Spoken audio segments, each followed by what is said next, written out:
I will win the Latino vote because I'm going to put them to work.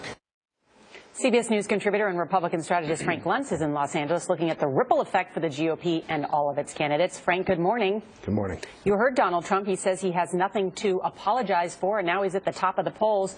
Which group of Republican voters is he resonating with?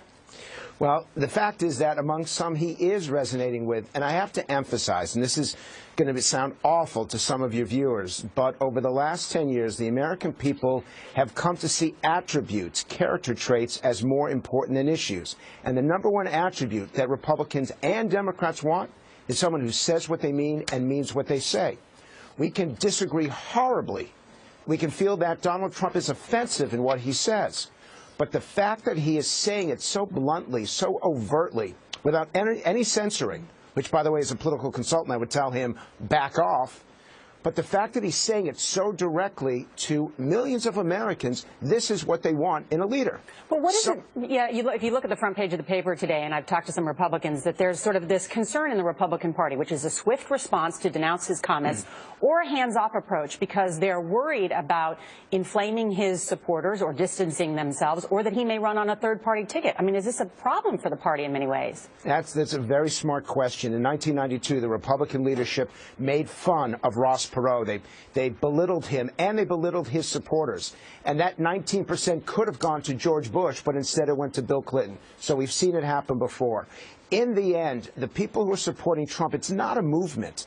It's not, but it is something that's grassroots, and it is based on a way of communicating that we haven't heard any presidential candidate do, with the possible exception of Bernie Sanders on the Democratic side. And I would point out that he's doing surprisingly well because of that same say-it-like-it-is approach. Frank, Mitt Romney won just 27% of the Hispanic vote in 2012, as you know. Republicans have been trying to build a bridge to Hispanics, but is Trump effectively burning that bridge down before it's even finished? Well, it's still a year and a half away from the election, but your point is a good one. Republicans cannot win without at least 35% of the Latino vote. It matters particularly in a state like Florida, which is the most important state in America. And what Trump says is going to turn off those voters. There's no mistaking that. At this stage in the race, though, I mean, we have seen before what Washington Post calls novelty candidates.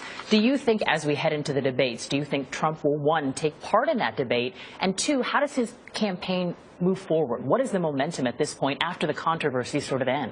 Well, Fox News has to decide what criteria they're going to use, and the fact is that Trump qualifies as a declared candidate, but he hasn't filed his FEC financial reports. And until he does that, it is a legitimate reason to exclude him. We have to see what happens there.